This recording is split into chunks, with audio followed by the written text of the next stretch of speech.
कन्या राशि। कन्या राशिको सर्वाधिक शुभ समय 2083 सालमा देखिन्छ। यो 2083 सालमा सबै राशिको भन्दा तपाईँको समय शुभ आर्थिक कारणले, इन्कमको कारणले, देश विदेशको यात्रा, कुनै नयाँ कम्पनीहरू खोल्नु, नयाँ व्यापार व्यवसायहरू गर्नुसँग देखिन्छ। र तपाईँको जीवनमा हुन नसकेका प्रगतिहरू र छुटेका कामहरू पनि 2083 सालमा बन्नेछन्।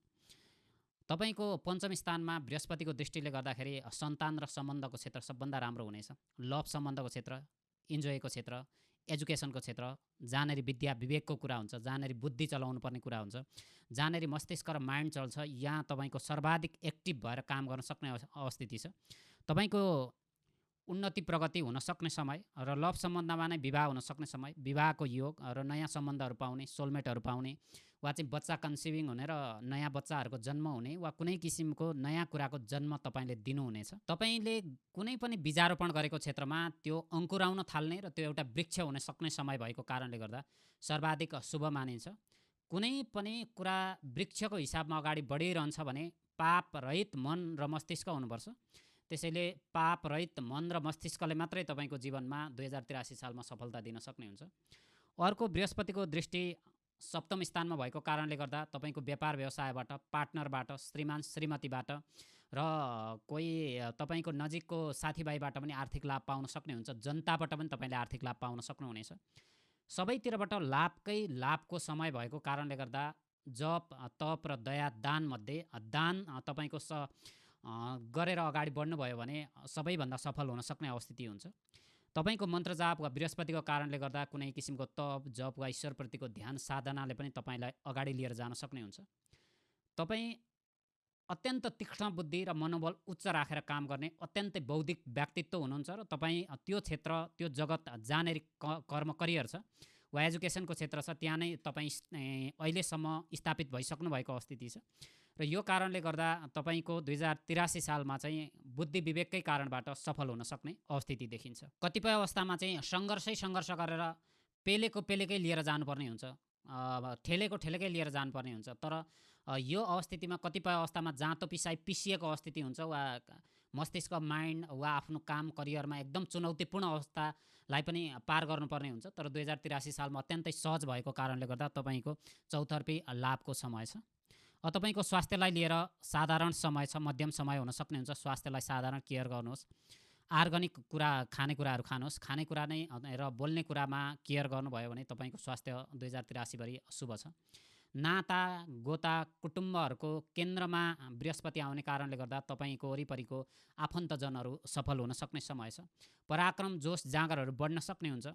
एक्टिभ समय बित्नेछ, बिल्कुल एक्टिभ रहन सक्नुहुनेछ। घर परिवारको सदस्यहरूले तपाईँको लागि सहयोग गर्नेछन् र कोही बैरी हुन सक्ने अवस्थिति देखिन्छ र कसैले तपाईँलाई चाहिँ तपाईँको प्रगति देखेर चाहिँ रियाल चुहाउनेहरू प्रशस्त भेटिनेछन्। तपाईँको अदृश्य शक्तिहरूको सपोर्ट रहने हुन्छ। कुलको आशीर्वाद रहनेछ, पितृहरूको आशीर्वाद रहनेछ, आमा बुवाको, हजुरबाबुको वा चाहिँ पूर्वजहरूको आशीर्वाद रहने हुन्छ र आफ्नो समय निकै राम्रो हुन सक्ने अवस्थिति पनि देखिन्छ। तपाईँको पार्टनरसिप सँग अथवा श्रीमान श्रीमतीको बिचमा कुनै पनि विवाद नल्याइकन गरेका कामहरू सफल हुनेछन् र तपाईँको पार्टनरले जे भन्नुहुन्छ तपाईँको जब करियरको लागि त्यो नै तपाईँको डिसिजन भयो भने, त्यो नै तपाईँको निर्णय भयो भने सर्वाधिक शुभ हुने हुन्छ। तपाईँको 2083 सालमा मृत्युको योग एकदम कम देखिन्छ कि तपाईँको जीवनमा कुनै नयाँ चमत्कारिक उपलब्धिहरूको समय हो। अदृश्य शक्तिहरूको सपोर्ट, महामृत्युञ्जयको पूजापाठ अथवा खास किसिमको तपाईँको इष्ट देवताको पूजापाठको कारणले गर्दा नै तपाईँ सफल बन्न सक्ने हुन्छ। कुनै पनि युद्धमा जानु अगाडि तपाईँमा हतियार हुनुपर्छ भने जस्तो तपाईँको जीवनमा सफलता हुनुपर्छ भने 2-3वटा कुरा महत्त्वपूर्ण हुनुपर्छ। आध्यात्मिक हुनुपर्छ, इष्टदेव हुनुपर्छ, पितृहरूको आशीर्वाद हुनुपर्छ र तपाईँको ग्रहहरूले स्वतन्त्र रूपमा बसेर काम गर्नुपर्ने अवस्थिति हुन्छ। अष्टम स्थानलाई हेर्ने हो भने तपाईँको स्वतन्त्र ग्रहहरूले काम गर्न सक्ने अवस्थिति र अष्टम स्थानबाट केन्द्रमा परेको बृहस्पतिको कारणले गर्दा तपाईँको आशीर्वादको समय रहनेछ। यही आशीर्वादलाई प्रयोग गरेर नै तपाईँ अगाडि बढ्ने हो। तपाईँ कुनै पनि हालतमा तपाईँको घमण्ड, अहङ्कार वा तपाईँको चेतनाले अगाडि आउनु भएको चाहिँ हुँदैन।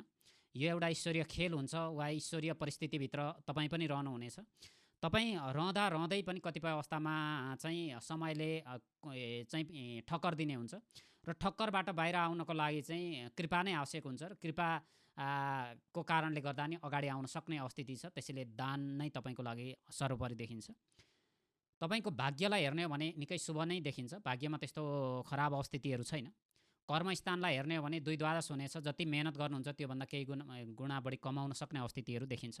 समग्रमा समस्या के छ भन्दा खर्चमा जानुपर्ने हुन्छ। खर्चको द्वादश बृहस्पतिको कारणले गर्दा तपाईँको जति कमाउनुहुन्छ केही कुराहरू इन्जोयको हिसाबमा खर्च गर्नुहुन्छ। तर जहाँनेरि खर्च गर्दाखेरि ईश्वरले कृपा गर्छन्, 2083 सालभरि त्यहीँ मात्रै खर्च गर्नुहोस्, तपाईँको लागि सर्वाधिक शुभ समय हुनेछ। मैले सबै कुराहरू शुभ हुन्छ भनिरहँदा के कुरा खराब हुन्छ भने जब तपाईँ कुनै आशीर्वाद वा कृपा लिन सक्नुहुन्न, तपाईँलाई अध्यात्म के हो थाहा छैन, त्याग के हो थाहा छैन, कुनै पनि दिन सबै कुरा डिट्याच गर्न सक्छु वा छोडेर चाहिँ म एउटा सिङ्गल लाइफ जिउन सक्छु भनेर कुनै पनि आँट बनाउनु भएको छैन भने मात्रै तपाईँलाई समस्या दिने हो। र संसारलाई म दिन सक्छु, परिवारलाई दिन सक्छु, समाजलाई दिन सक्छुको हिसाबमा सर्वाधिक शुभ समय देखिन्छ कन्या राशिको लागि।